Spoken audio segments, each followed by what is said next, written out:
Nella stazione centrale di Napoli, primi treni dal nord, forze dell'ordine mobilitate, personale medico per il controllo della febbre. Vedremo come sta andando nel Salernitano, in uno snodo strategico per il traffico, la barriera di Mercato San Severino. E andremo in Irpinia per i controlli ai caselli autostradali con test rapidi e tamponi. A Napoli riflettori sul trasporto pubblico urbano, a cominciare dagli autobus, con un'utenza da oggi molto aumentata.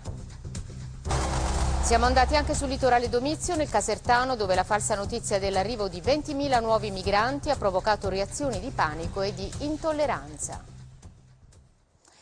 Buon pomeriggio, al via la fase 2. Dopo quasi 2 mesi le nostre città che apparivano desertificate dall'emergenza coronavirus cominciano a riprendere l'aspetto abituale, anche se restano ancora chiusi la maggior parte degli esercizi commerciali. Riflettori sui rientri in Campania dalle altre regioni italiane, in particolare dal nord, dal lungomare di Napoli, in diretta Gianni Occhiello.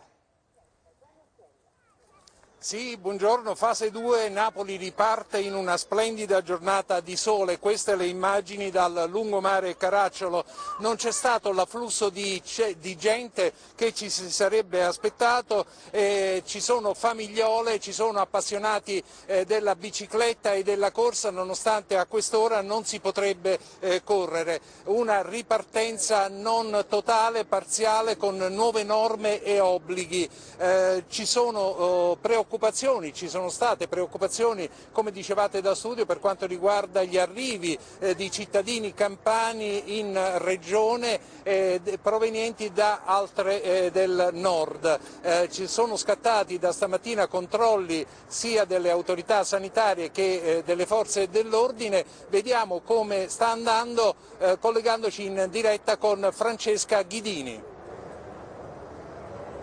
Buon pomeriggio dalla stazione centrale di Napoli, alle mie spalle vedete i passeggeri arrivati alle 13.06 da Milano Centrale con il treno Frecciarossa, vengono sottoposti al controllo della temperatura con termoscanner. Se la temperatura supera i 37 gradi e mezzo, immediatamente test rapido per il Covid-19. Prima di arrivare a questa fase, autocertificazioni e controlli con l'aiuto della polizia ferroviaria. Dobbiamo ricordare che tutti i passeggeri che sono rientrati qui in Campania, nei loro comuni di residenza o di domicilio, saranno sottoposti a isolamento domiciliare, a quarantena per 14 giorni. Dovranno comunicare il luogo in cui soggiorneranno al comune, alla ASL di riferimento e al medico di base. Periodiche verifiche della ASL monitoreranno queste persone durante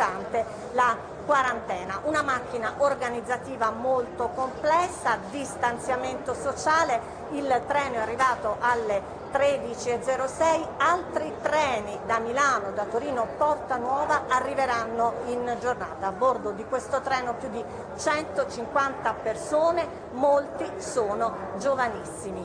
Linea allo studio.